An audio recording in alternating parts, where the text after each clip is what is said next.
Slow चल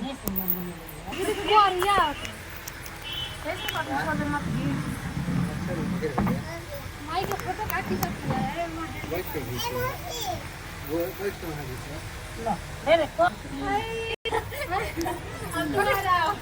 बैठे ले देखी जा हमनी के साथ खींच दो खींच चनी भगवान ऊपर करके नहीं लगा उसके ना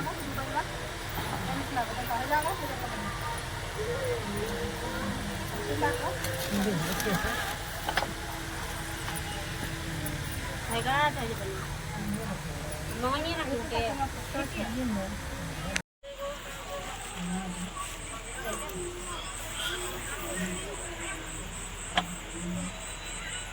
ले जा ले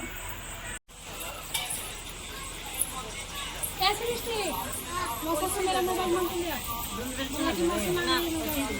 ना किलो आऊंगा जा इस रूम में भेज दो तो भेज दो जगह ना रहने में कहां ना हां जी एक नई सिलाई है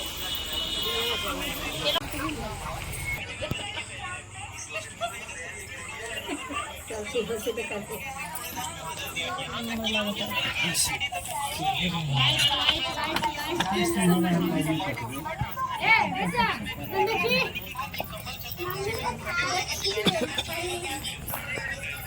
अंकिता अंकिता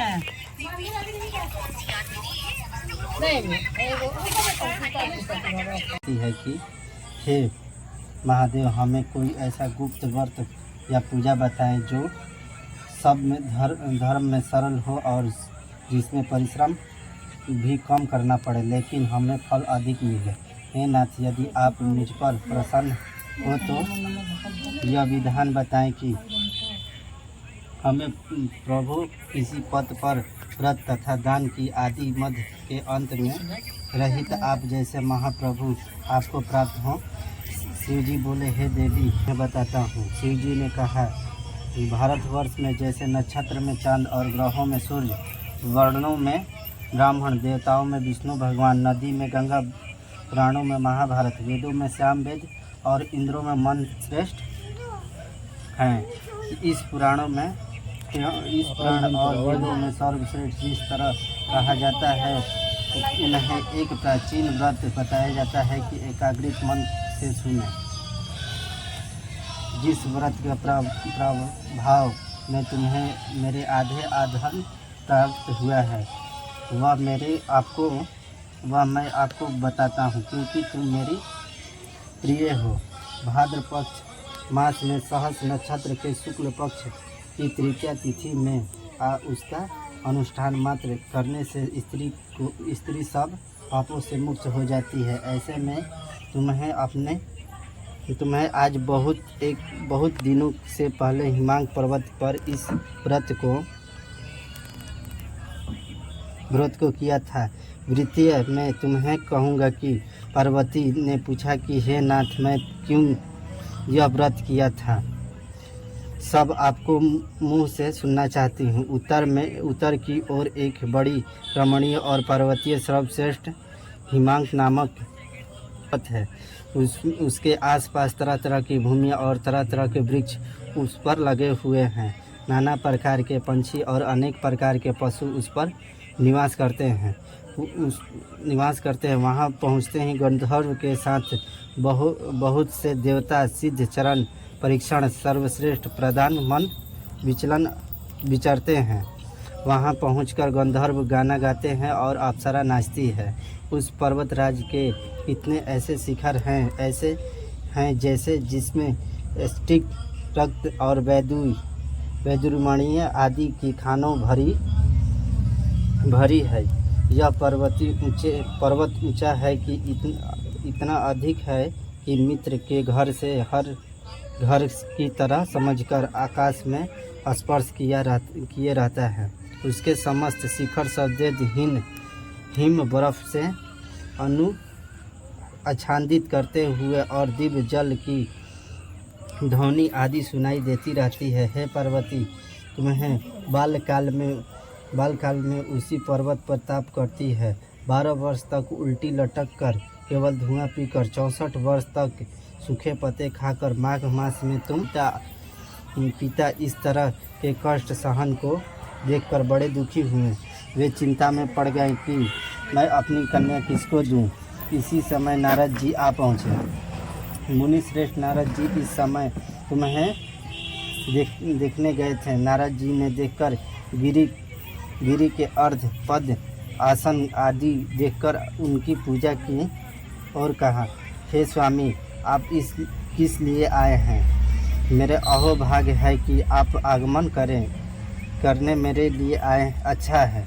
नारद जी ने कहा कि पर्वतराज सुनो, मैं भगवान विष्णु का भेजा हुआ आपके पास आया हूँ। आपको चाहिए कि यह योग कन्या रत्न किसी योग वर को दें। भगवान विष्णु के सामने योग समान योग यह ब्रह्मा, इंद्र और शिव उनके कोई नहीं है। इसलिए मैं इसलिए यही कहूँगा कि अपनी कन्या भगवान विष्णु को ही देवें। कहा भगवान ने कहा, भगवान विष्णु स्वयं मेरी कन्या ले रहे हैं तो और आप संदेश लेकर आए हैं तो मैं तो उन्हें अपनी कन्या दूंगी। हिमवांक ने उसी, हे देव सुनिए, मैं आपकी विवाह पक्का कर दिया। उधर हिमवांक ने पार्वती के पास जाकर कहा कि हे पुत्री, मैं तुम्हें भगवान विष्णु को दे डाली। तो पिता की बात सुनकर तुम बिना उत्तर दिए ही अपनी सखी के घर चली गई। वहीं जमीन पर पड़कर तुम बड़ी दुखी होती हुई विलाप करने लगी।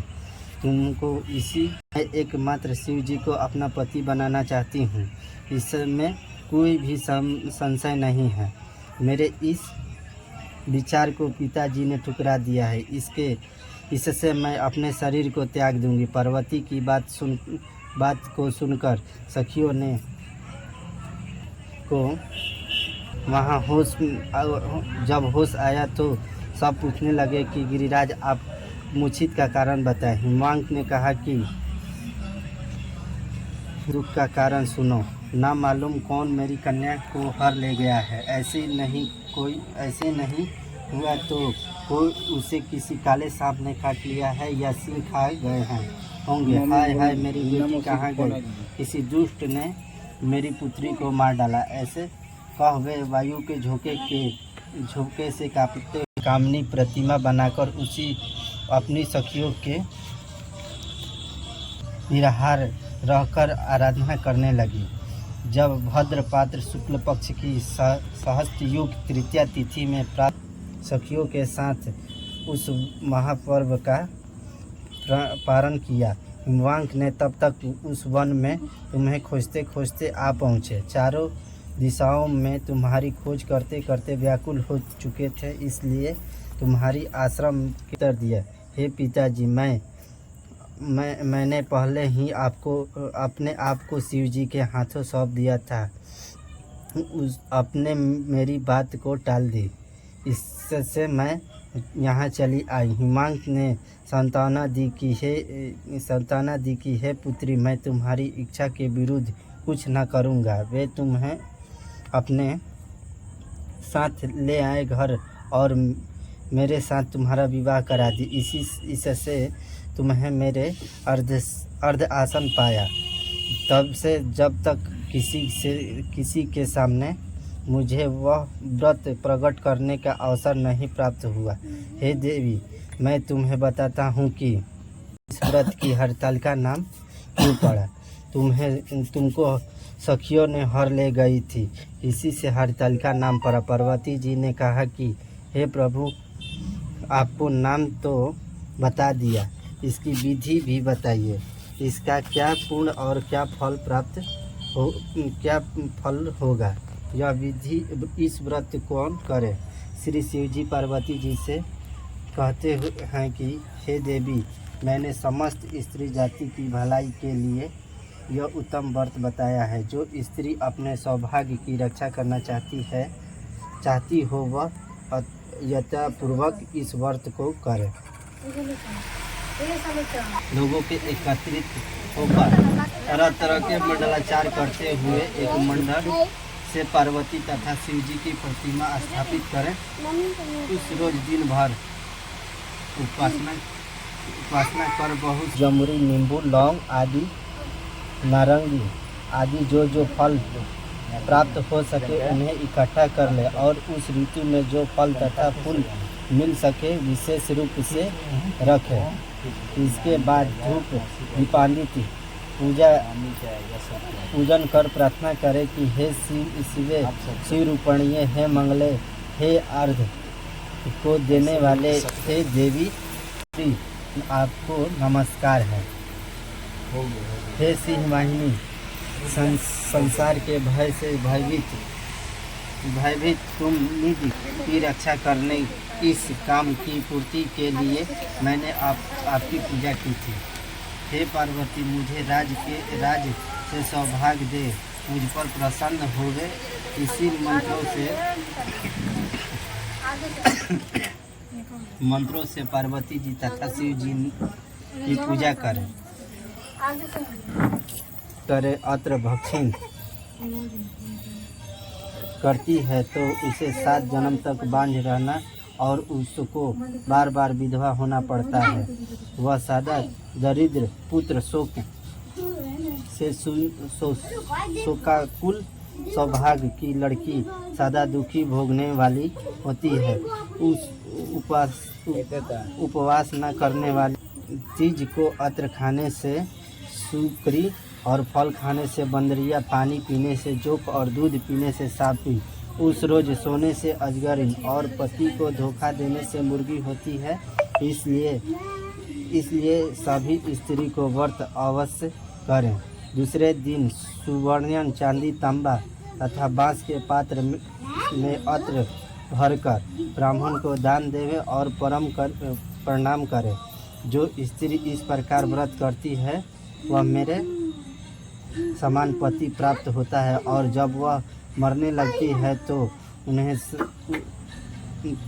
तुम्हारे समान उसका रूप हो जाता है। उसे सब प्रकार के सांसारिक भोग से संयुक्त मुक्त मिल जाता है। इसलिए हरतालिका व्रत की कथा मंत्र सुनने से प्राणी को